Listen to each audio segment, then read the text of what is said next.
Ito po yung isa sa mga pangarap na dapat, promise ni Lord na dapat natin panghawakan. Pangako. No? Sabi dito, I am with you always to the end of the age. Sabi din po niya dito, never will I leave you, never will I forsake you. Sabi din, my presence will go with you and I will give you rest. And lastly, for where 2 or 3 gather in my name, there I am with them. Yung pangako po dito, kasama natin si Lord. Amen. Ano man pagdaanan natin, maybe the achievements or victories in our lives, or at the rock bottom of our lives, o mga konting hurdles o pagsubok sa buhay, kasama natin ang Panginoon. Amen. Kaya po tayo na rito. Let's say to the Lord, Lord, I am with you. Thank you, Jesus, for you are with me. Thank you, Lord. Lagi ka namin kasama dahil napakabuti mo. You are gracious. Thank you, Lord. Thank you, Jesus, O God. There's no one else, Panginoon, ang aming kailangan. Ikaw lamang, wala ng iba. Salamat, Panginoon. Palampahan po natin natin, Panginoon. Hallelujah.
Saan man ako mapunta, ikaw na ang sandigan. Kailan pa man, saan man ako mapunta, ikaw lang ang sandigan. Kailan pa man, saan man ako mapunta, ikaw lang ang sandigan. Kailan pa man, saan man ikaw lang.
worship you, O God.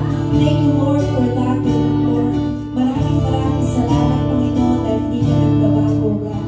Ikaw pa rin, O God, ang Diyos, Panginoon, that can heal, O God, that can raise the dead, Panginoon. Lord, salamat, O God. Ikaw rin, Panginoon, ang Panginoon, O God, ang Diyos na buhay, Panginoon, that can lift us up, Panginoon, from all these challenges, O God, that we have, O God. Maybe physically, Panginoon, maybe mentally, financially, sa aming mga pamilya, Panginoon. We know, O God, that nothing is impossible with you, Panginoon. Maraming salamat, Lord, because we can come before you, Panginoon. Salamat, Lord, dahil minahal po kami kahit ganito kami, tinanggap po kami, Panginoon, ang buong-buo. Maraming salamat, Lord, and I pray, Lord God, that each and every one of us here, Panginoon, and everyone, O God, lahat ng tao sa buhay namin, O God, will experience your love, O God. Yung love mo, Panginoon, pagmamahal mo na walang katulad, walang kamantay, Panginoon. Thank you, Lord, for you have died on the cross and you rose again, Panginoon. And we believe, O God, ang Diyos na sinasamba namin ay buhay at kasama namin. Salamat, Lord, wala na kami ibang papupurihan pa, ikaw lamang, Panginoon. For you deserve all the praises, O God. You deserve, Panginoon, lahat ng papuri at pagsamba, Panginoon. Maraming salamat po, Lord God. And this morning, Lord, we come before you, we humble ourselves before you, Panginoon. Narito kami, Panginoon, dahil naniniwala kami, Panginoon, that we are nothing without you, Lord God. We are nothing without you, Panginoon. Wala na kami mga kailangan, Panginoon, kundi ikaw lamang. And Lord, right now, Panginoon, this morning, continue to speak to us, O God.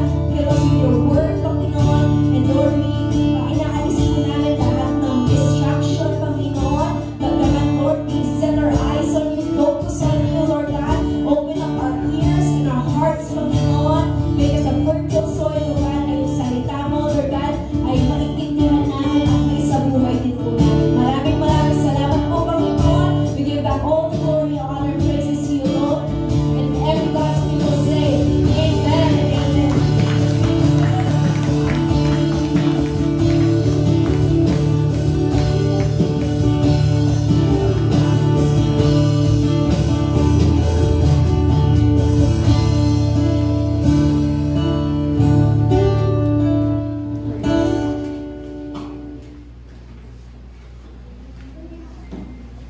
Sige po.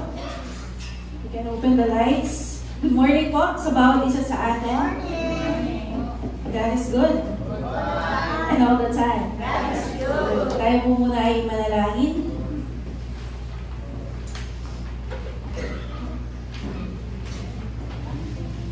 Father God, salamat po sa umaga ito. It is a great blessing, Lord, na kami ay magising ngayong umaga ito. To be given another day, another chance na gawin ang tama sa aming buhay at patuloy na makapiling ang aming mahal sa buhay at ma-experience yung ganda ng buhay na binigay niyo sa amin, Panginoon.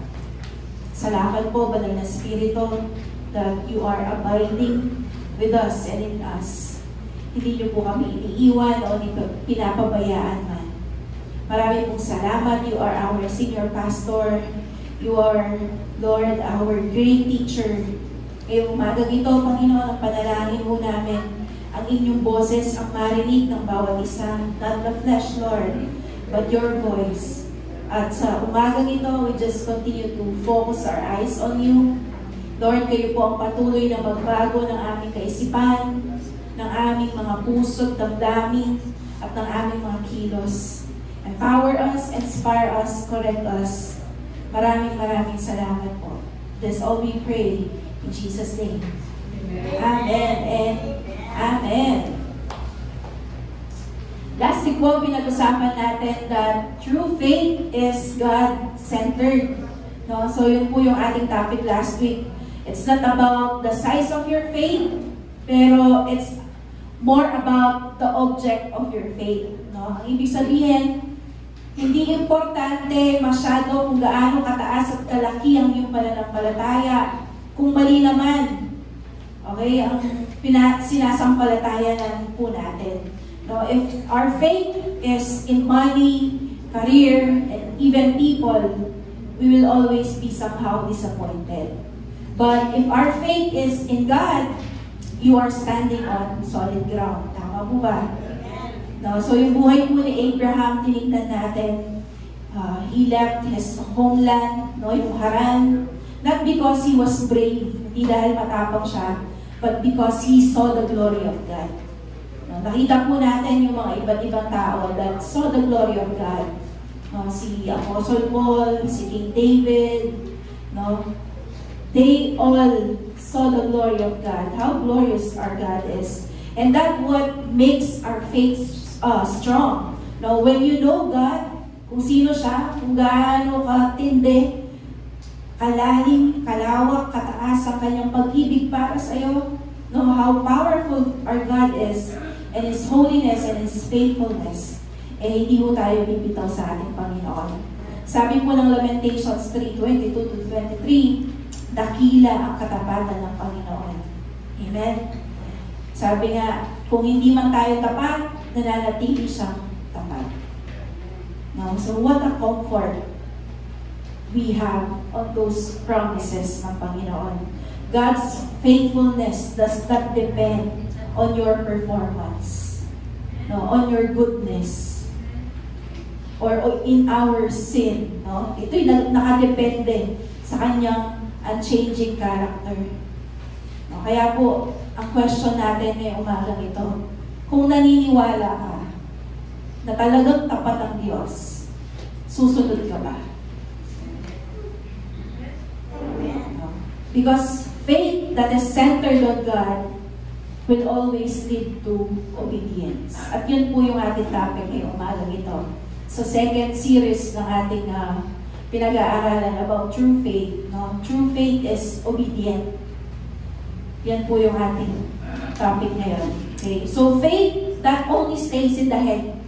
Kung ang iyong pananampalataya ay head knowledge lang, and it does not move doon sa iyong feet, sa iyong mga paa, it is not true faith. Ang ibig pong sabihin nun, kung ang pananampalataya po natin ay puro nasa ating kaisipan lamang, pero hindi ito nagtatranslate, hindi ito nagre-resulta ng pagsunod, paggawa, maaaring ang ating pong faith ay patay.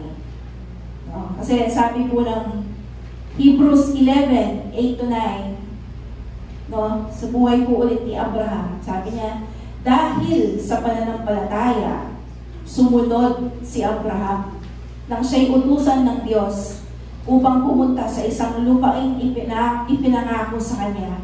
Sumunod nga siya, kahit hindi niya alam kung saan siya pupunta. Marami po sa atin ay sigurista. To see is to believe. Diba?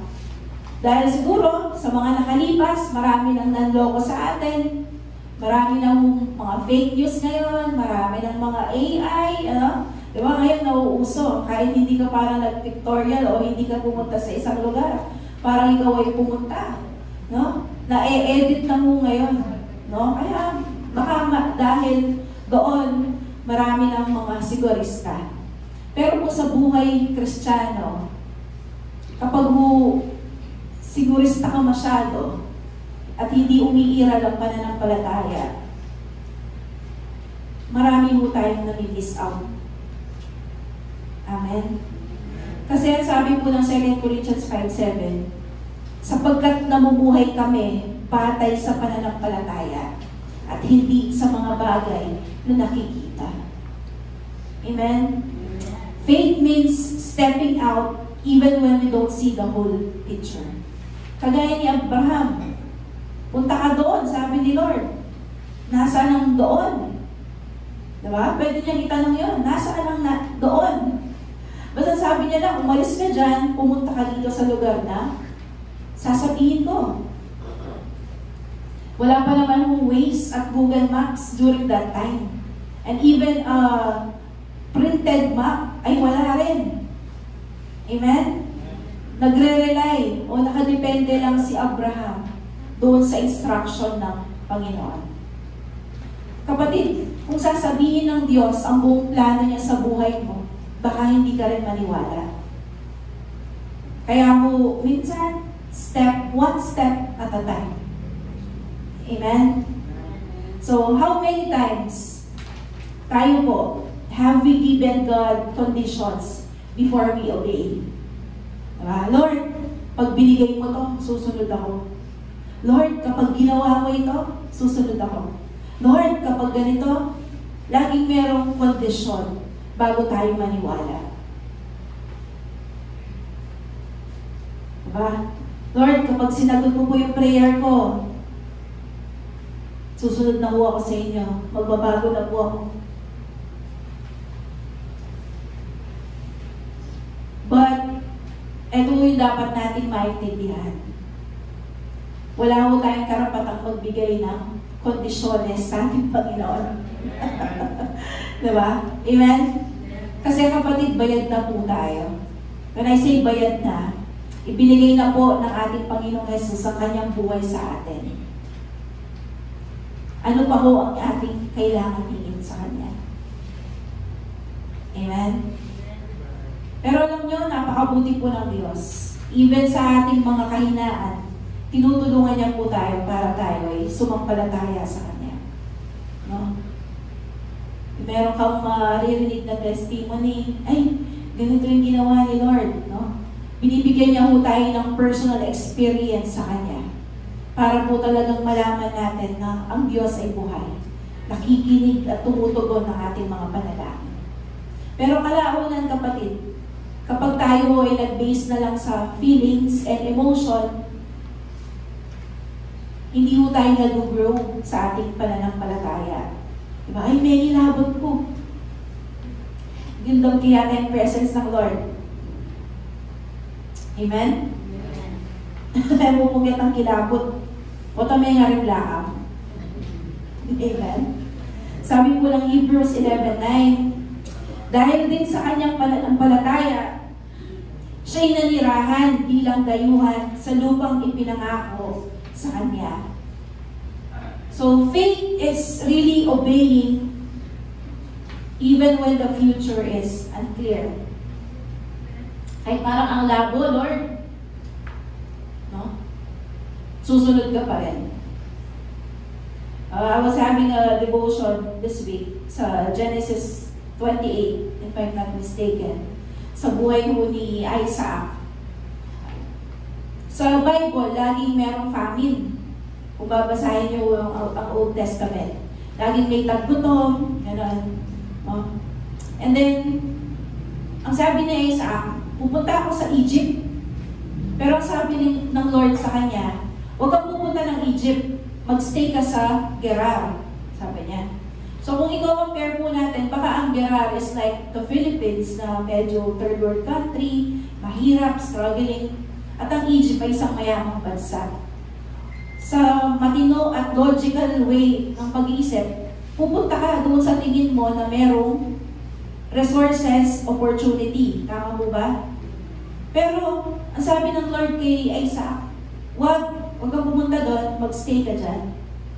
And then, sa mga susunod na verses on Genesis 28, ang sabi doon, nagtanim si Isaac, at ito ay tumubo ng 100 times because the Lord blessed him. Yun po ang ano. And then, sa susunod na verse, ang sabi doon,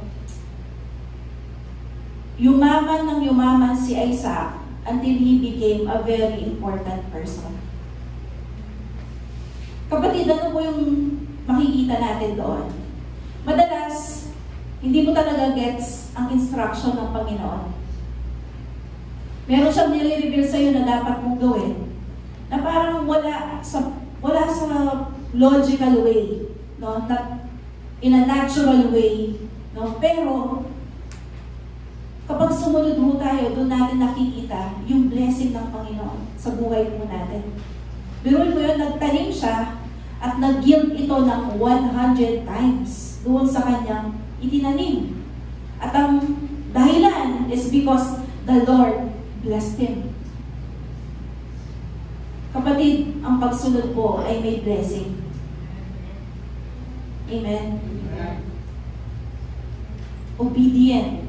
being obedient to God, to His instruction, ay may blessing. Kaya kung gusto natin na pagpalain ng Diyos yung ating mga effort, kasi nag-effort naman siya sa atin, nagtanim siya. No? Pero tignan niyo po, ang nagpatubo at nagbigay ng resulta ay ang Panginoon pa din. Amen. Kaya kapatid, sa ating pagpapagal, sa ating pag-i-effort, no? Nag-aaral ka, nagtatrabaho, nagbe-business, isa kang housewife, isa kang padre de pamilya, kapatid, ang kailangan mo ay yung samahan ka ng Panginoon dahil sumusunod ka sa Diyos. Amen? Biruin mo, nag-effort siya, nagtanim. Ang inani niya is 100 times. Hindi ho yun ordinaryo. Di ba kapag nagtanim ka, baka dalawa, times 2, times 3, or times 10 ng iyong itinanim. Pero ito, 100 times. Kaya ho, kapatid, merong blessing sa pagsunod sa ating Panginoon. Amen? Maybe it is unclear. Hindi mo alam saan ba itong patungo, Lord. Itong pinili kong daan na ito, pinili kong path of life na ito. Pero makakasigurado po tayo, basta si Lord ang nag-utos, hindi ka mapapahamak. Amen? So, Abraham left the familiar for the unfamiliar. Walang reklamo, walang safety net. No? Parang walang plan B. Talagang ang pagsunod niya, kung ano inutos ng Lord, yun lang. He was fixed on that. Wala yung parang, ay, pag hindi ito nag-succeed, ganito na lang yung gagawin ko. Diba? Kasi nga, sigurista eh. Diba? Tayo mga tao, sigurista. Baka may plan C, plan D, or plan E pa tayo. No? Pero sabi nga po, Abraham trusted God's promise. Kasi sabi po ng Genesis 12, verse 2 to 4, ito ang pangako ng Diyos kay Abraham. Pararamihin ko ang iyong mga anak at apo at gagawin ko silang isang malaking bansa. Pagpapalain kita at gagawin kong dakila ang iyong pangalan at ikaw ay magiging pagpapala sa marami.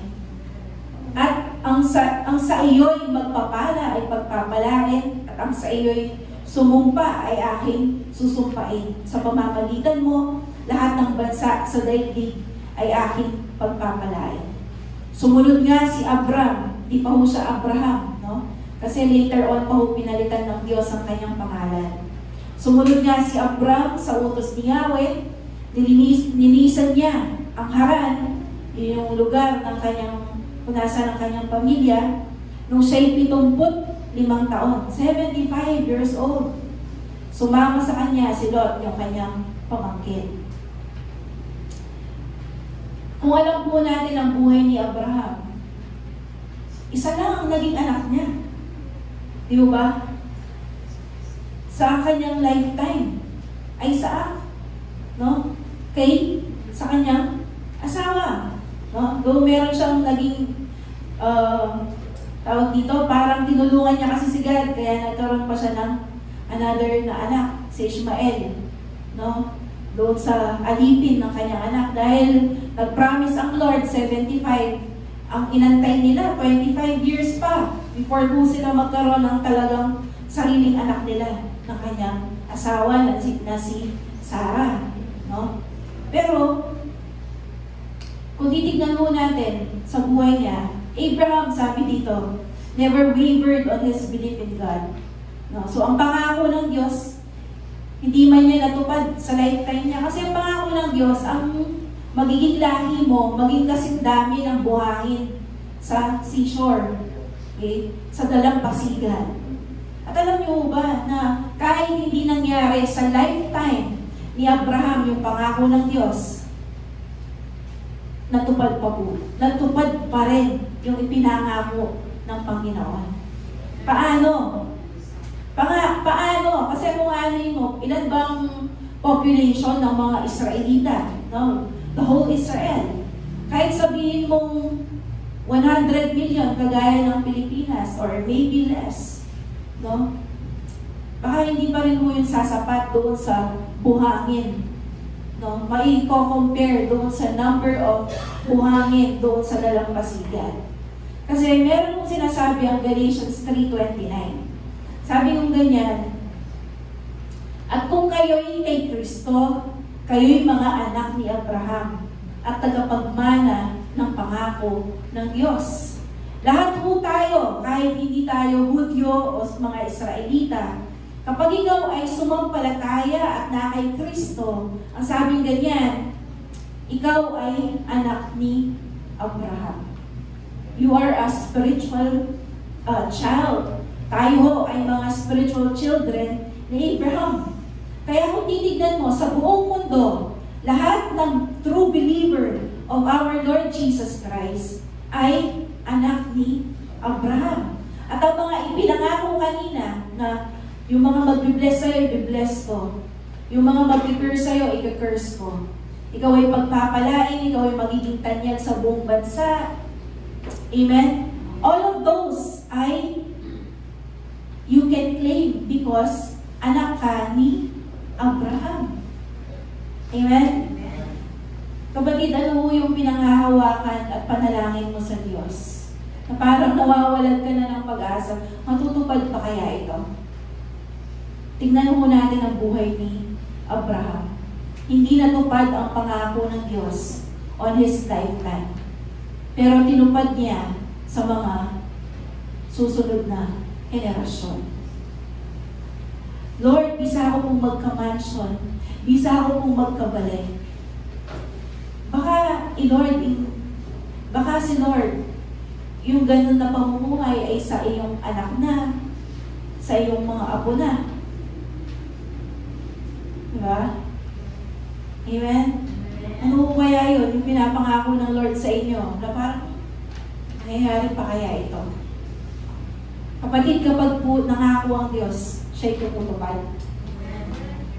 Pakikalabit mo yung katabi mo.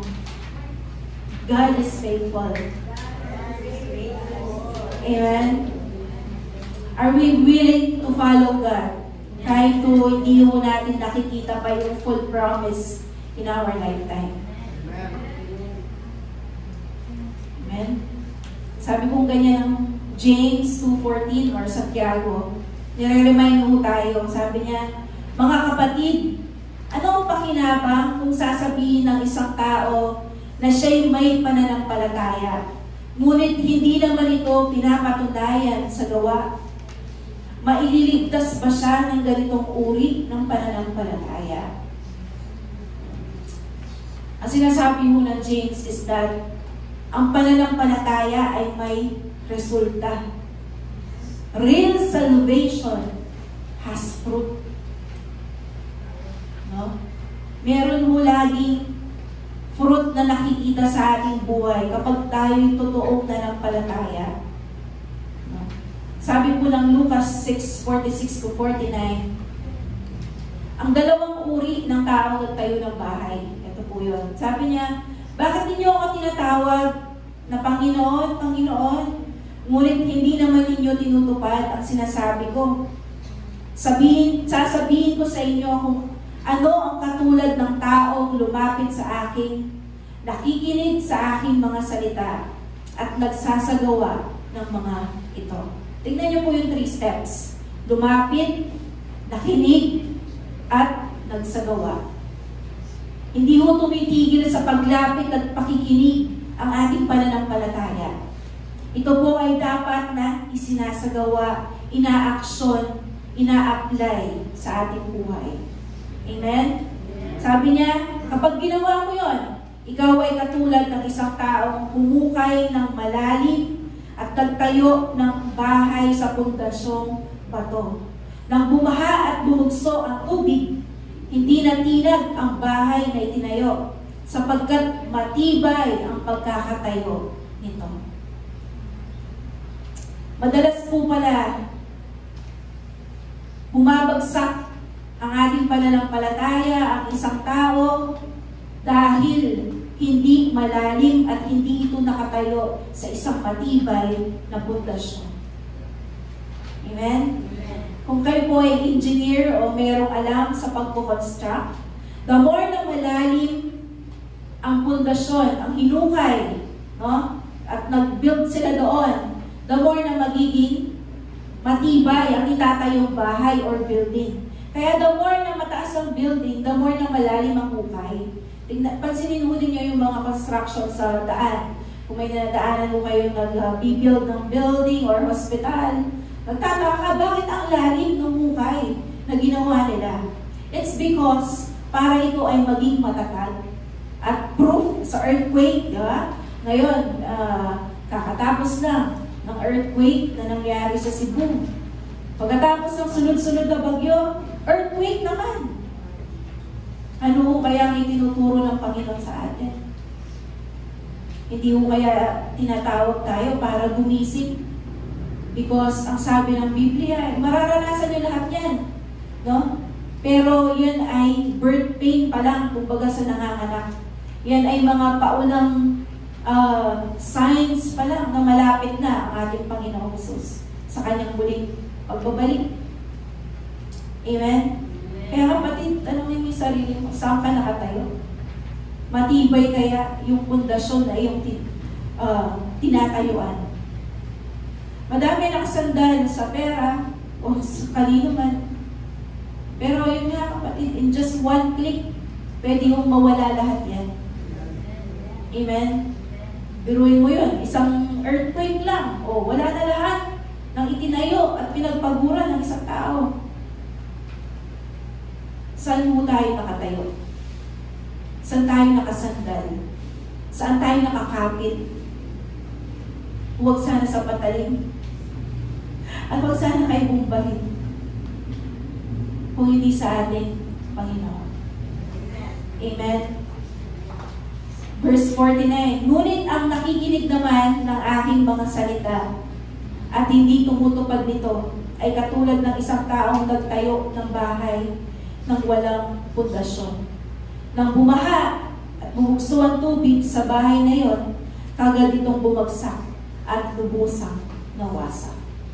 Ikinumpara po ang Kristiyano dito po sa picture na ito, pagtatayo ng bahay. Saan mo kaya tayo dito? Doon sa may pundasyon o doon sa walang pundasyon? Kaya yung topic natin faith, true faith is obedient. Because faith without obedience is like building a house without foundation. It collapses in the flood. Isang hampas lang ng alon, isang hampas lang, isang ragasa lang ng tubig, mawawash away lahat kapag ikaw ay walang pundasyon. At ano po ang ating pundasyon? Number one, of course, ang ating Panginoon at ang kanyang mga pangako. Tanungin mo nga yung katabi mo, nagbabasa ka ba ng Bible? Baka natapos niya ang isang series ng Korean novela, pero hindi man lang siya nakabasa kahit isang chapter ng Bible sa isang araw. Sino na ho sa atin ang nakatapos ng Biblia? Buong Biblia sa ating buhay. Amen? So, kaya nga po, true faith is obedient. May nakukuha mo ba tayo? Amen? And pangatlo, true faith is ongoing or progressive. Pag sinabi pong progressive, nagde-develop, lumalaki, tumatatag. From baby, nagmamature. From weak, nagiging strong. So, faith is not static. Hindi mo siya yung isang flat line ng ganon. Basta may faith ka na, ganon na lang. No? So, it grows, it matures, and it deepens. Kagaya ng kanina, lumalalim ang ating pananampalataya. Philippians 1:6, He who began a good work in you will perfect it until the day of Christ Jesus. Alam niyo po, Abraham was not perfect. No? Doon sa, kung babasahin mo ang Genesis, he also stumbled. No? Kasi merong pagkakataon doon na pumunta sila sa isang lugar. And then, nagsinungaling siya. Nasabi niya kay Sarah, huwag mong sasabihin na asawa kita kasi sobrang ganda mo. Baka patayin nila ako kapag sinabi mong asawa mo ko kasi gusto nilang makuha ka nila. Kaya sabi niya, pag may nagtanong, sabihin mo, kapatid mo ko. Though that is half truth. Kasi magkapatid sila sa nanay. No? During that time, hindi mo yun yung parang grave misconduct na hindi kagaya na yun. Na pag inasawa mo kapamilya mo, that is incest. Pero during that time, inaalaw, no, dahil ang mandate sa kanila magpakarami, no? Kaya ganun po yung ano nila. So he lied about it, no? Kasi para bang nag-doubt siya na kaya siyang proteksyonan ng Panginoon. No? So ganun ang nangyari. He lied about it, and then yun nga, nangyari, may nagtanong kay Sarah na may nagtanong kay Abraham, na kung kaano-ano niya, si Sarah. So sabi niya, kapatid ko. And then kinuha siya ng hari at ginawang asawa. And then one night, natulog ang hari at siya'y nanaginip, nangusap sa kanyang Panginoon. Ang sabi niya, parurusahan ko kayo dahil kinuha mo ang asawa ng propetang ito. Biruin mo yon, propeta, ang tawag sa kanya ng Panginoon, pero nagsisinungaling. How many of us sinabi, ay, Kristiyano yung pa mo. Ay, mag-Bible yung pa mo. Ay, mag-preach siya pa mo. Diba? Narinig niyo na po yun? Pag minsan sasabihin nila, when you are active in the church, sasabihin nila, ay, ganyan pa mo yung ugali niya, pero nag-church siya. Ay, nagbo-Bible pa. Pero tignan mo natin yung example dito. A prophet of God, nagsisinungaling. No, pero tignan niyo po yung intervention ng Panginoon. No, nag-dream ang hari, nireveal ng Panginoon na asawa ni Abraham si Sarah, iniligtas niya rin yung kumuha ang hari sa kanya and even the nation para hindi mo sila maparusahan. No? Because when you have a promise, pag ikaw ay promise, ikaw ay merong covenant sa Panginoon. Pakipag-covenant ang Lord sa'yo, He will protect you. Kahit na sometimes, you sin. No? Kagaya ni Abraham. So, nag-intervene ang Lord sa sitwasyon nila. So, ibinalik ng hari si Sarah kay Abraham. At ang ginawa pa nila, binless sila ng hari. Pagkatapos, kasi sabi niya, umalis na kayo dito. Kasi ano itong ginawa niyo sa amin? Hindi yung sinabi na mag-asawa pala kayo. So, tuloy, muntik na silang magkasala sa harap ng Panginoon. Di ba po kung minsan tayo, lalo na kung nagpapasimula ka, marami pang inaayos ang Diyos sa ating puso at isipan, sa ating buhay. Madalas tayo po'y nadadapa. At minsan pumapasok sa ating isipan, Kristiyano ko kaya? Kristiyano ko kaya talaga? Talaga bang tinawag at anak ako ng Panginoon? Pero kapatid, ito po yung ating encouragement ngayong umagang ito. Hindi pa ho tapos si Lord sa ating buhay. Amen? Yung ating pananampalataya ay iper-perfect ng Panginoon. Amen? Kung tayo po'y nadapa, huwag na po tayong patuloy na mag-swimming sa putik. Tumayo po tayo at magpalinis sa ating Panginoon. Kasi sabi po ng Bible, the Lord is faithful to forgive us if we confess our sins before the Lord. Magtapat ka lang sa Panginoon, magpakatotoo ka kay Lord. Lord, tulungan mo ko. I-struggle ako dito. I have this weakness. Ayaw ko nang gawin ito, pero nagagawa ko pa rin. That is true faith. Nananampalataya ka na kaya kang baguhin at tulungan ng Panginoon. Amen? Sabi nga pong ganyan, in Hebrews 12:2, let us fix our eyes on Jesus, the author and perfecter of our faith. No? Baka wala mo dyan sa ano nyo, i-add nyo na lang. No? Meron mo kasing, kung nakakita na po kayo na nag-i-snowboarding, yung parang nag-i-skating sa snow, okay? So that's what you call snowboarding. Ang coach ng mga nag-i-snowboarding, ganito ang sinasabi sa kanila. Don't look at the trees, look at the path. Okay? Yun ang instruction sa kanila. Diba kapag nag-i-snowboarding sila sa mountain, so of course maraming puno. Okay? And then habang dumadaos doon sila, ang sabi ng coach, don't look at the trees, look at the path. Tignan mo yung daan, huwag yung mga obstacles, yung mga puno. Okay? Kasi sabi ng coach, the more that you focus on the trees, the more likely you will hit them. Okay? Kung nasaan ang mata mo, doon papunta ang direksyon ng buhay mo.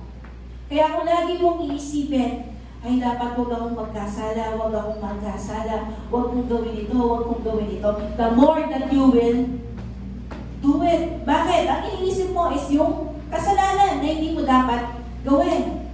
Pero, if you will think about those, ito ang dapat mong gawin, I will focus my eyes on the Lord, doon ka mag-gravitate, doon ka, yun ang magiging direction mo. Nakakuha po natin. Kaya nga po, yung focus natin, it determines our direction. Kapatid, saan nakafocus, saan nakapako ang mata mo ngayon? Is it with the problem? Is it on the failures? Saan nakapako yung mata natin ngayon? Doon ba sa mga bagay na wala tayo? Sabi po, let's fix our eyes on Jesus. Let's fix our eyes on our Savior. Let's fix our eyes on our Heavenly Father. Amen? Huwag mo na tignan yung iyong katabi. Baka niya naman ini. Ganito naman ito. Kasi lagi mo kayong madidisappoint. Kung titignan niyo po ako, ay madidisappoint din po kayo. Marami mo kayong makikitang mali sa akin. Sinasadya ko man o hindi. Kasi kung anong hinahanap mo, yun ang makikita mo. Maghanap ka ng maganda, maghanap ka ng inspiring, yun ang makikita mo. Maghanap ka ng pangit, yun talagang makikita mo. Amen? Maghahanap na lang ako ng apang, sabi ng katabi mo. Joke lang po. Amen. Amen po ba? True faith is obedient and true faith is progressive. Lumalago, nagmamature. Hindi na naatiling maliit, bata. No? Hindi lang tayo napansin. Tayo nagtatambo na. Ay, hindi na nga akong magsisimba. May nangyari lang ng maliit na problema, iniiwan ka agad si Lord. Kapatid, nasaan ang pundasyon? Sino ang pundasyon mo? Amen? Ate Wilma, paano ba mag-grow yung faith natin? Kung sinasabi mo na dapat ay lumago, maging progresibo, mag-develop, mag-mature ang aming faith. Sinabi po ng Bible, ito ang reseta ng Bible. Para daw po tayo ay mag-grow, lumago, tumatag ang pananampalataya, Romans 10:17. So faith comes from hearing, and hearing by the word of Christ. Gusto niyo po bang lumago ang iyong pananampalataya? Makinig ka ng salita ng Diyos. Makinig ka, paulit-ulit. Hindi lamang po tuwing Sunday. But take that opportunity kapag tayo ay may cell group. And of course, our daily personal time with the Lord. No, yung ikaw mismo, magbasa ka ng salita ng Panginoon. No? Meditate on it. Pag sinabing meditate, yan yung paulit-ulit na iisipin mo. Parang problema lang, papalitan mo lang. Di ba ang problema, paulit-ulit mong iniisip, paulit-ulit mong iniisip yung sinabi nila sa yung masama, ginawa nila sa yung masama, parang ganun lang din. Papalitan mo lang ng word ni Lord. Okay? Amen po ba? And most importantly, kung gusto mo talagang mag-grow, i-apply mo yung word ni God.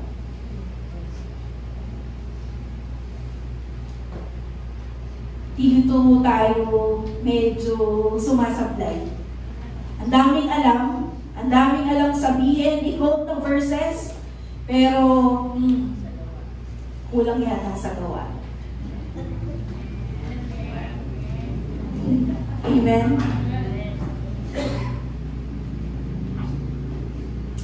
True faith is obedient. True faith is progressive. Lumalago. Amen? Sino po dito yung gustong magkaroon ng totoong pananampalataya? Diba? Yung ongoing po, yung paglago natin. Kailangan po natin gawin yung assignment natin. Hear and apply. Paano mo naman i-apply ang hindi mo alam? Kaya kailangan mo magbasa. Kapatid, I encourage you, huwag lang mo kayong mag-rely on the messages that we hear every Sunday. Magbasa mo tayo. And then, Ate Wilma, nagbabasa naman ako pero hirap akong mag-intindi. Hindi ko alam kung paano i-apply yung word ni Lord. Baka mali yung interpretation ko, mali yung pagkakaintindi ko ng word ni Lord. Kapatid, ang dami na pong resources sa internet. Pangalawa, you can ask your cell leader. Kung wala kang cell leader, join one. Join a cell group. Join a community para ikaw ay mag-grow. And last, you can also chat me and ask me, Ate Wilma, ano bang ibig sabihin nito? And alam niyo po kung anong magandang gamit ng technology ngayon? For example, ChatGPT. Isa ho itong application that you can download on your phone. And para kang nakikipag-chat, pero yung ka-chat mo, alam ang madaming bagay.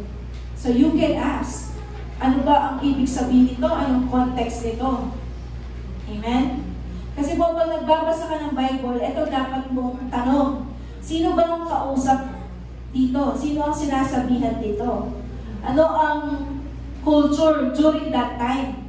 Ano ang context, ano ang history, ano ang background ng verse na ito, ng chapter na ito. No, lagi mo natin tatandaan, the Bible will never contradict itself. Kapag kino-contradict ng Bible ang interpretation mo, ibig sabihin, mali yung pagkakaintindi natin. Amen? Kaya kailangan mo natin mag-grow. Actually, pati ako dapat ang sinasabi ko dito, chine-check nyo eh. Yes. Baka pala naliligaw na tayo. Hindi pa natin alam. Ni isa, walang aware. Dahil walang nag-aaral. Amen. Kapatid, ilang taon na po tayong Kristiyano. Kailangan po natin mag-grow. Hindi mo tayo pwedeng maging ang tawag doon, yung malaki na siya pero laki din ang daddy niya. Bonjing. Diba? Hindi mo tayo pwedeng maging bonjing. Ang tagal mo na. Pero hindi pa rin nag-grow ang ating faith, ang ating knowledge about the Word of God. And then tatanungin mo, ano kaya ang plano ni Lord? Eh, hindi ka naman nagsasaliksik. Hindi mo naman siya tinatanong. Hindi mo sinisik. Amen po ba? Amen.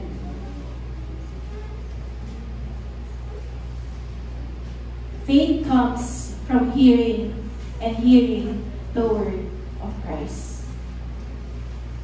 True faith, kapatid. And lastly, dito na po tayo magtatapos.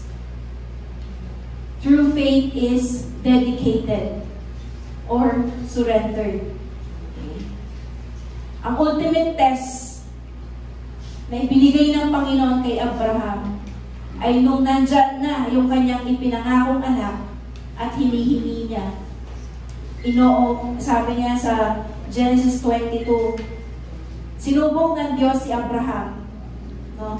Sabi ni Lord sa kanya, isama mo ang kaisa-isa at pinakamamahal mong anak na si Isaac at magpunta kayo sa lupain ng Moriah. Umakyat kayo sa bundok na ituturo ko sa inyo at ihandog mo siya sa akin. Alam niyo po kung anong ginawa ni Abraham? Maagang-maaga siyang gumising kinabukasan. Ready to follow kung ano yung instruction ng Panginoon. Ayaw naman mo ni Lord na patayin si Isaac. Kasi po pag sinabing i-offer mo, hindi mo kagaya ng dedication ngayon. Ipagpipray lang natin, no? Pagpipray ng pastor yung baby o yung bata. Dati ho, pag sinabing ihandog mo, papatayin. At yung dugo, yun ang ihahandog sa Panginoon. Okay? So, sabi ganyan, hindi naman mo gusto ni Lord na patayin si Isaac. Tinitesting lang po ni Lord si Abraham kung sinong mahal niya. Yung blessing o yung nagbigay ng blessing. Kapatid, sa buhay mo natin, titesting tayo ng Panginoon. Titignan niya kung sino ang mas mahal mo o kung ano ang mas mahal mo. Yung blessing o siya na nagbibigay ng blessing sa atin. Amen. God was not after Isaac's life. He was after Abraham's heart. Tignan nyo, pinaka-emphasize pa niya. Kaisa-isa at pinakamamahal. Walang manual ni Lord, no? Parang talagang in-emphasize pa ni Lord eh. Kaisa-isa, pinakamamahal. Kapatid, baka meron ka rin Isaac sa buhay mo. Kapag may Isaac ka sa buhay mo, be sure of this. Iti-testing ni Lord yan kung kaya mo i-surrender sa Kanya. Kaya mo kaya i-surrender yan, kapatid? Hindi makatakot. God will help us. Amen. So, he obeyed, mga kapatid. No? Doon mo makikita yung true faith. Alam niyo kung bakit siya nag-surrender kay God? Kasi sabi niya, the Lord will provide. Walang hihingin si Lord sa buhay mo na hindi rin niya ipoprovide. Amen? Kapag may hiningi si Lord, siya din ang magpo-provide. Kagaya yung nangyari dun sa kwento. Diba? Merong na-trap na animal para yun yung kanilang i-offer. No? Sasabi ni Abraham, ang declaration niya, the Lord will provide. Biruin niyo po yun, walang sasakyan before. Nandito kami, kahapon, from 1 p.m. to 10 p.m. Inayos namin itong binil. And then, sabi namin, kulang. So, nag-order ako ulit. No? 100 pieces, and then another 100 pieces. Pero nung habang nilalatag na namin ni Kuya Abe, sabi namin, parang sobra yung 100. Kasi parang 50 na lang, kasya na. And then, dahil nag-change mind na ako, na-order ko na yung 100 eh. Wala pang isang oras, naipadala na ng, for courier na, waiting for courier. Pag gano'n ang status ng order mo, you cannot cancel the order anymore. No? Kasi, napack na, inaantay na lang yung courier para mapadala. Sabi ko, galing ng tindahan na to Ang bilis, sabi ko gano'n. Diba? So, hindi mo na makakancel yung order mo. My point is, imagine Abraham walking papunta doon sa bundok ng Moriah. How many days or maybe hours ang kanilang nilalakaran bago makapunta doon? He can always change his mind. Tama! Yung pag-aantay, minsan talagang ite-testing ka din eh. Kapatid, ano yung inaantay natin ngayon kay Lord? Di ba, ang daling yes Lord, yes Lord. Pero pag sinubok ka na doon sa pag-aantay, doon sa oras, mapapalindigan po kaya natin yung ating pananampalataya at pagsunod sa Panginoon. Amen? Pero mo yun, wala pang isang oras, I change my mind. Huwag na lang. But what if you always have that option? Kasi ganun si Lord eh. May free will ka, may sarili kang pagdidesisyon, and doon po tayo nasusubok. Hindi namin milit ang Panginoon. Diba? Sasabihin ba niya, dapat manampalataya ka sa akin. Ching! Walang ganun si Lord, amen? Nasa atin ang ating pagdidesisyon. Personal decision po natin ang sumunod sa ating Panginoon, manampalataya sa Kanya. Kaya nga po, great test yun eh. Yung kay Abraham, pwede siyang mag-back out. Pero talagang tinapos niya. Diba? Sabi ni Lord, oops! Nung iyan na, sasaksakin na. Oops, huwag mong saktan. Si Isaac, alam ko na ngayon. Sabi niya na, mahal mo talaga ako, na talagang susunod ka sa akin. John 14, ang sabi ganyan, kung mahal mo ako, sundin mo ako. That's the greatest test ng ating Panginoon. Mahal mo si Lord, nasaan ang iyong pagsunod? Yun ang laging resibo, ebidensya ng ating pagmamahal sa Panginoon.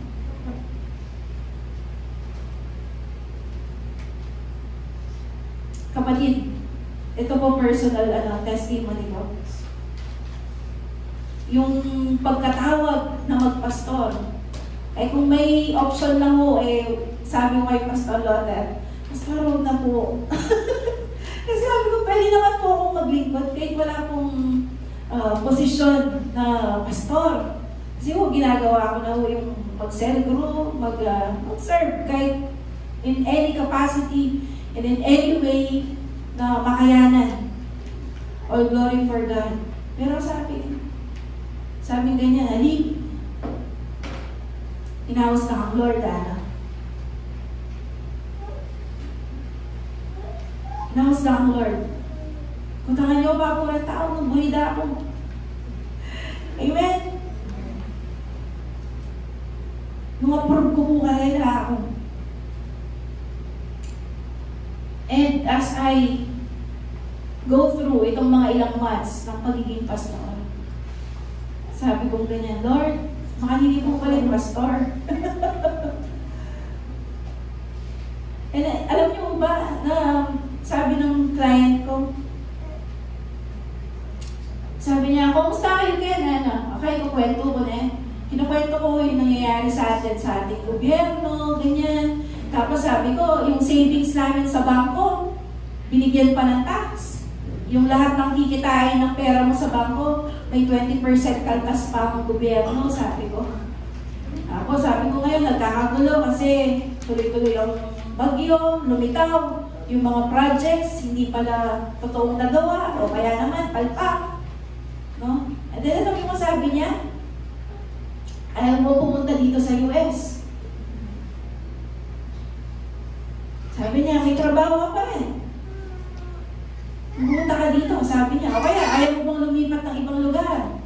May trabaho ka pa rin, sabi niya. Kung nilipat ka ng ibang lugar o ibang bansa. Ganun ho ang testing ng Panginoon. Pipiliin mo ba ang madaling buhay? Compare doon sa pinapagawa ng Panginoon. Doon mo matitest. Karakal po, ang dami po na gustong pumunta ng ibang bansa. Kung iba lang mo yun, sige na po, go na po. Magpapaalam na lang po ako, meron naman po ibang pwedeng magpastor, pwede si Paul, si Rose. Pero ganun mo tayo titest ng Panginoon. Kung mahal mo ba talaga si Lord, susunod ka ba? Kahit mahirap. Amen? True faith is surrendering our own dreams, our own desire sa Panginoon para mo matupad kung ano yung plano ng Diyos. Amen? Amen. Kaya po, kapatid, what is your Isaac? Ito yung dating, the person that you love most, na baka hinihingi ng Panginoon na isurrender mo sa Kanya.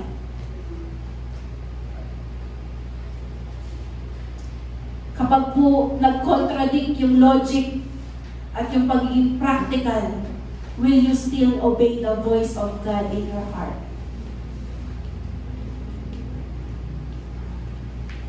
And do you trust that God will provide, even when you can't see the provisions of God? Amen. Faith is not proven by what we say, na pinapaniwalaan natin, but by what we are willing to surrender. Doon mo napapatunayan yung ating faith. Ano yung kaisa-isa at pinakamamahal mo? Can you surrender that to the Lord? Amen. Alam niyo po, yung nangyari kay Isaac at kay Abraham, yun po ay typology or shadow, kumbaga parang picture of our Lord Jesus Christ.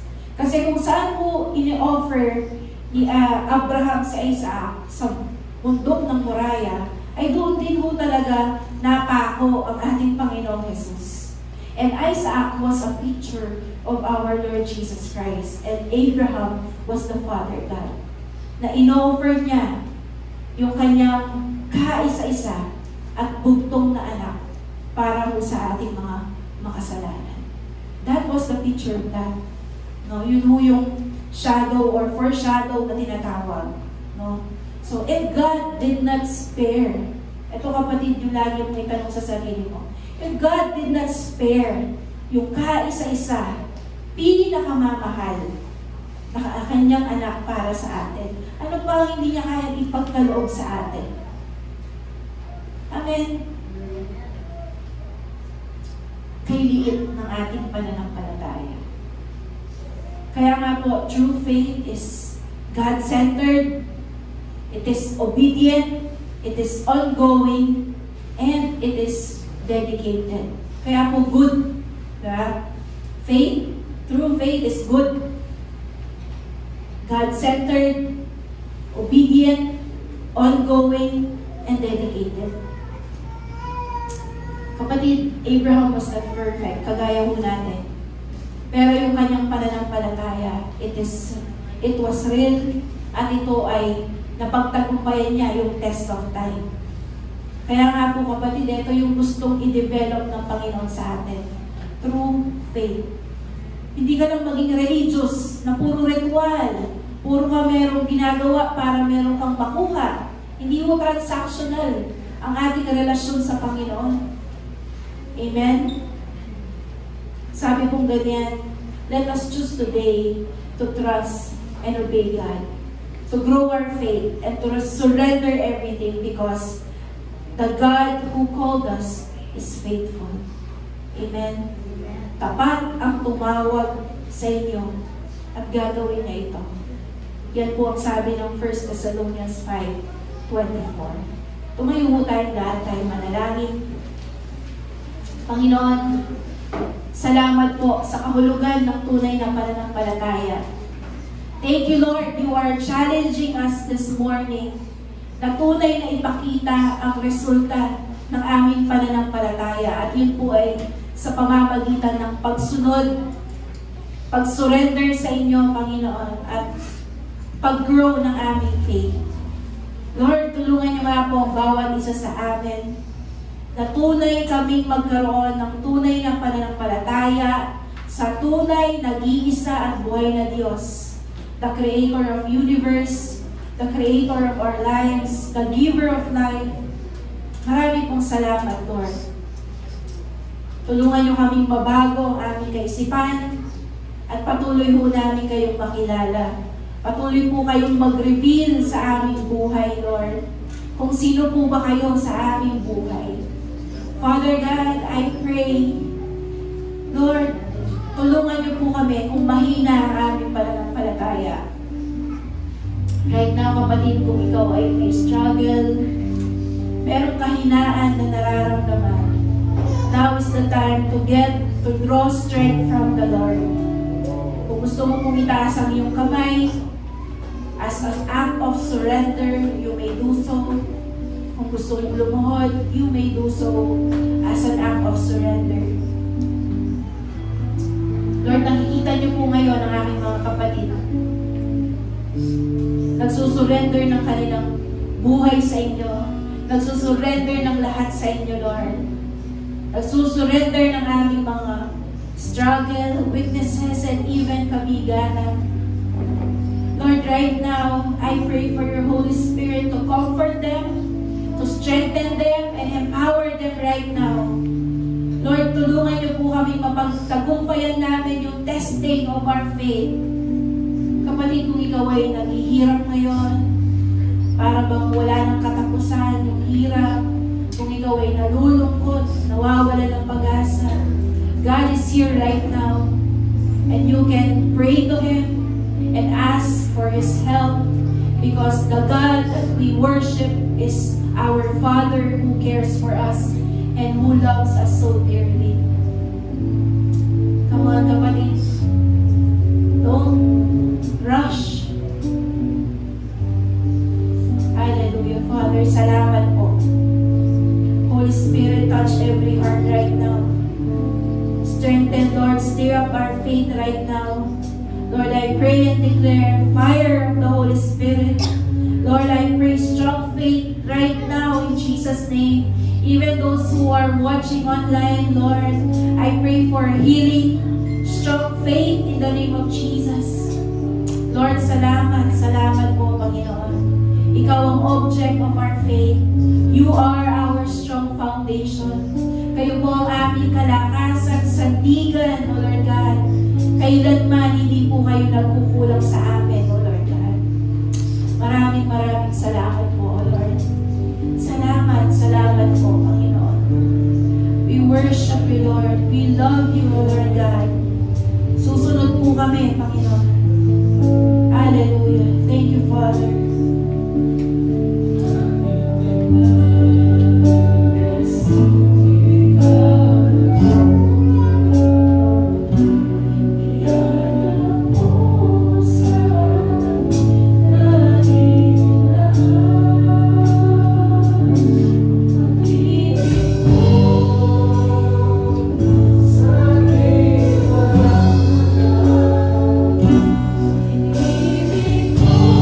Oh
of eternal life na meron po kami.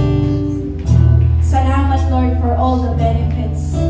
Ikaw ay nagpakahirap upang kami lumaban, O Diyos. Spiritually, and maybe even materially, Lord God. Lord, I pray, bigyan niyo po kami ng masunuring puso. Pusong nagmamahal, pusong surrender sa inyo, Panginoon. Pusong nag-yes and amen lagi sa iyo, Lord. Right now, kapatid, kung matigas yung puso mo, parang makalyo yung heart mo, you cannot hear the voice of the Lord. I want to invite you right now to pray this prayer. Kung hindi ka pa sigurado na talagang nasa buhay mo si Lord, please pray this prayer with me. I-accept po natin, i-surrender po natin ang buhay natin sa Panginoon. Panginoon, sa oras po na ito, ako'y nagpapakumbaba at inaanyayahan ko po kayo sa aking buhay na kayo'y pumasok at kumilos. Gawin niyo po yung hindi kayang gawin ng tao. Panginoong Jesus, ako'y nananampalataya sa iyo na ikaw ay namatay at muling nabuhay. Binayaran mo aking mga kasalanan.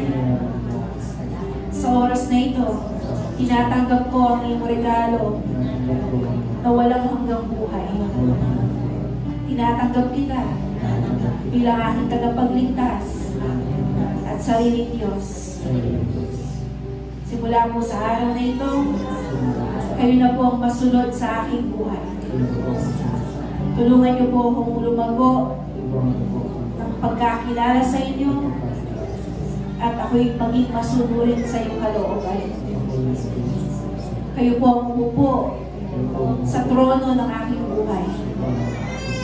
Isulat niyo ang aking pangalan sa Book of Life.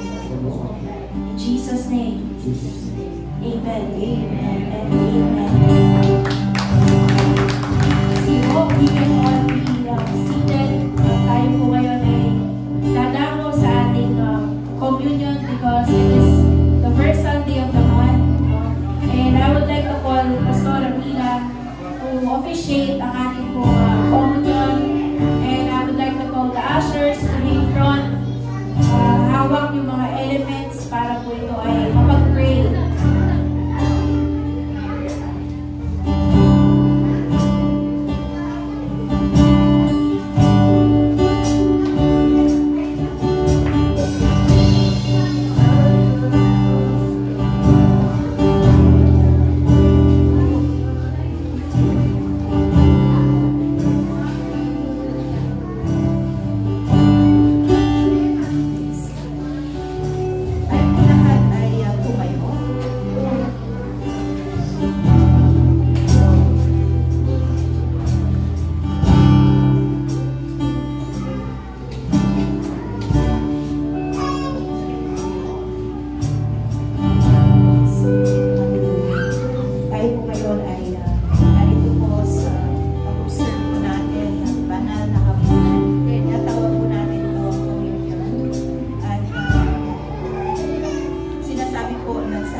Mag-aalala po sa Kanya. No-observe po natin ang communion na ito bilang pag-aalala po sa ating Panginoon sa Kanya. Pagkamatay at pagkabuhay na maguli.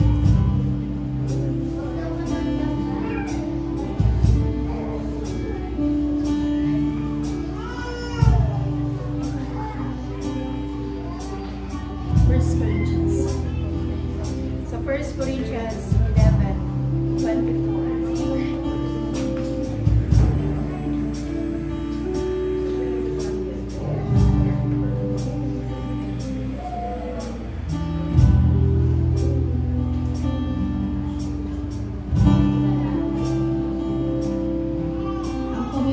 Ito ay ginaganap po natin bilang magsulot po sa salita po ng ating Panginoon. At ito po ay isang banal po na gawain sa ating Panginoon kasi ito po ay isang tanda ng ating pananampalataya sa ating Panginoon. Ito po ay banal sa ating Diyos at ito po ay ginagawa po natin bilang pagsunod po sa kanyang mga salita. At sabi po sa salita ng Panginoon,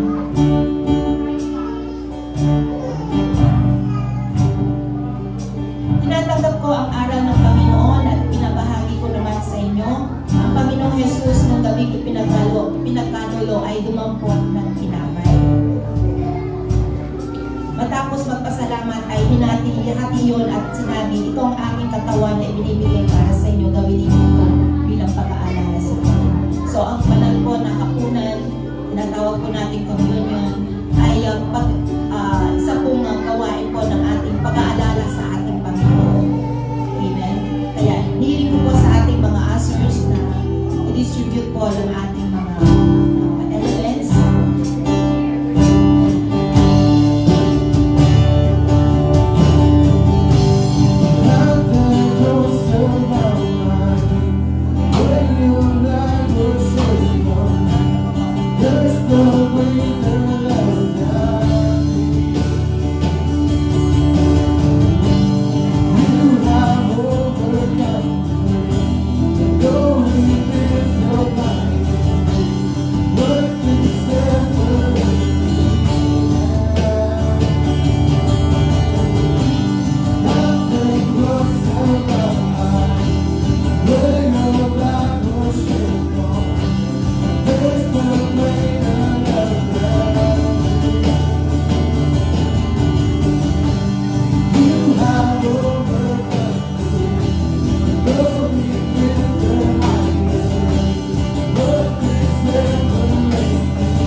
Bago kumain ng tinapay at uminom sa salo. Tayo po ay susumandaling manahimik at tayo po ay lumapit sa ating Panginoon at magpahugas sa lahat ng ating mga sala sa harapan ng Diyos upang tayo ay maging karapat-dapat sa pagtanggap ng banal na hapunan na ito. Surrender po natin ang ating buhay sa Panginoon at humingi tayo ng lahat ng kapatawaran sa lahat po ng ating nagawang pagkukulang o pagkakasala upang tayo po ay malinis at linisin ang kanyang banal na dugo.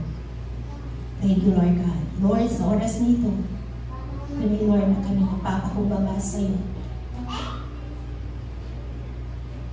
Kami ay nakasala, Panginoon, at nakagawa, Panginoon, ng mga bagay na hindi karapat-dapat at di kaya-aya sa iyong paningin, Panginoon. Patawarin kami at patuloy, Lord, na linisin mo ang aming mga puso, Panginoon. Kami ay maging malinis, O Diyos. At sa aming pagtanggap ng banal na hapunan na ito, Panginoon, we are declaring, O Lord God, that you are Lord over our life, Lord God, and we believe that you raised from the dead, Panginoon, and you are living even today, O Lord God. Kaya, Lord, gawin mo kami karapat-dapat na Diyos. Salamat, Panginoon, na ito ay aming tatanggapin na may pananampalataya. Matapos magpasalamat ay sabi po ng Panginoon sa kanyang mga salita, tinanggap ko ang aral sa Panginoon at binabahagi ko naman sa inyo. Taas po natin ang tinapay. Ang Panginoong Jesus nung gabing ipagkanulo ay dumampot ng tinapay. Matapos magpasalamat ay hinati-hati yon at sinabi, ito ang aking katawan na ibinibigay para sa inyo, gawin ninyo ito bilang pag-aalaala sa akin. Manalangin po muna tayo. Salamat sa iyo, dakilang Diyos, na ang tinapay na ito nagsisimbolo ng iyong katawan, Panginoon, na nabayubay doon sa krus. Lord, we will not take this in vain, Lord God, but Lord, we will take it with faith, Lord God, and remembering what you have done on the cross for us. Thank you for your great love, Lord God, that everlasting love, Lord, that you have bestowed on us, Lord God. We will always remember, Panginoon, Lord, the greatest love that you have ever given to us, Lord God. Thank you, Lord God, for giving yourself for us, Lord God, as a ransom for our soul, Panginoon. Thank you, Jesus, and we take this, Lord God, as a remembrance. Gawin po natin ito bilang pag-aalala sa Kanya. Subok po natin.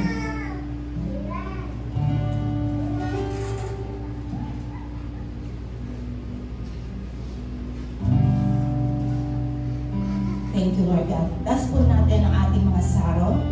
Gayon din naman, matapos maghapunan, ay kinuha ang saro at sinabi, ang sarong ito ay siyang bagong tipan sa aking dugo. Gawin ninyo ito tuwing kayo iinom sa pag-aalala sa akin. Dakilang Diyos, salamat Panginoon sa simbolo ng iyong banal na dugo, Lord God, na siyang may kapangyarihan na maglinis at mag-alis ng aming mga kasalanan. Salamat Panginoon, sa iyong dugo kami ay napatawad, sa iyong mga dugo, Lord, kami ay nilinis mo, Panginoon. At pinurify mo, Lord God, sa lahat ng aming mga pagkakamali, sa aming mga kasalanan. Salamat sa iyong dugo, Panginoon, na simbolo, Panginoon, ng kapangyarihan sa aming buhay, Lord God. Nagawin ito, Panginoon, upang kami, O Diyos, ay patuloy, Lord, na mabuhay, Panginoon, na kaya-aya sa iyo. Inumin po natin. Thank you, Jesus. Magpasalamat po tayo. Thank you, Lord God. Lord, na sa tuwing kakain kami ng tinapay at ininom sa saro, Panginoon, ay niyahayag namin ang iyong pagkamatay hanggang sa iyong muling pagparito, Panginoon. Salamat, O Diyos, sa iyong dakilang biyaya na pinagkaloob mo sa amin. Pagpalain mo, Lord, ang bawat isa sa amin at ito ay magsilbi rin, Panginoon, na dumaloy, Lord, ang kapangyarihan mo, Lord, ang kagalingan, Panginoon, sa aming buong katawan, Lord God. Salamat sa iyo, Panginoon, at iyong pagpapala ay sumaamin, Lord God. Thank you, Jesus. We give you all the glory and honor and praise. At sabi ko sa salita ng Panginoon, mas ko lang po ito, sinabi po ng Panginoon sa kanyang mga salita.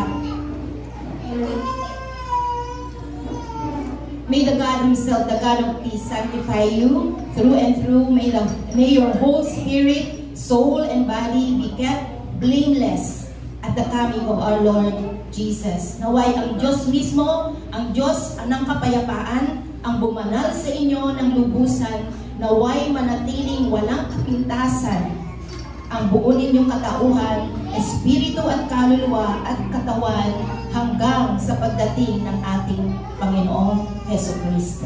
In the name of the Father, and of the Son, and of the Holy Spirit, everybody say, Amen.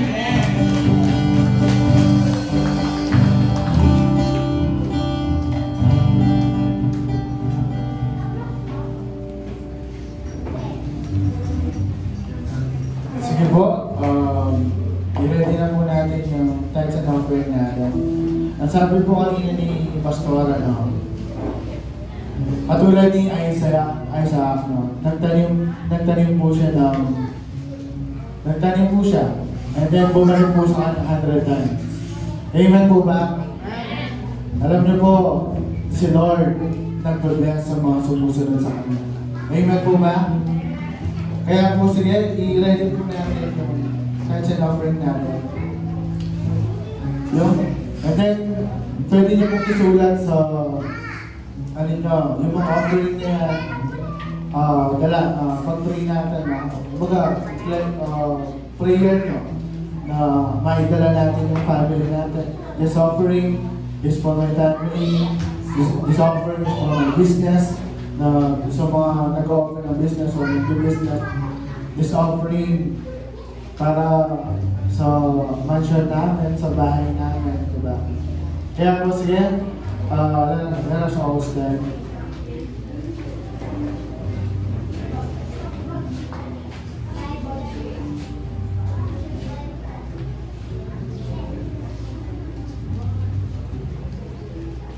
Amen po.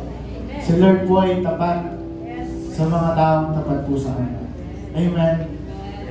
Tulad ng kanta kanina, si Lord hindi nagkukulang sa mga lingkod niya na sumusunod sa Kanya. Amen.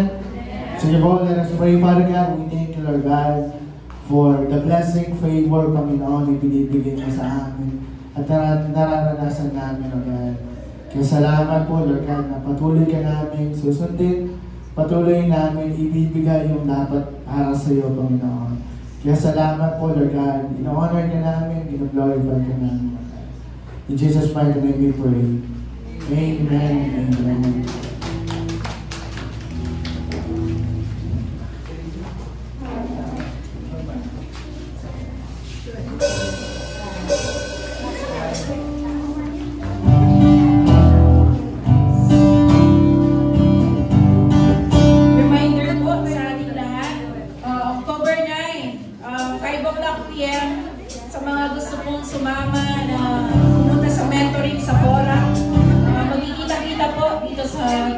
Church natin, 5 o'clock, October 9, that's Thursday.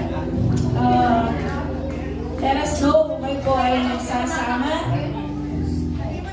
And of course, yung po ating savings ay tuloy-tuloy pa rin po para sa next year convergence. Coordinate na lang po kayo kay Andrea sa pagbibigay po ninyo. Sige po, tayo po lahat ay mag-closing prayer na at tanggapin po natin ang pagpapala ni Lord sa atin ngayong umagang ito. The Lord bless you. The Lord keep you. The Lord make His face shine upon you. And the Lord stir up and give you strong faith in the name of Jesus. The Lord give you a pure heart and an obedient heart na gumagawa, mayroong resulta in the name of Jesus. All glory belongs to God, and everybody say Amen and Amen.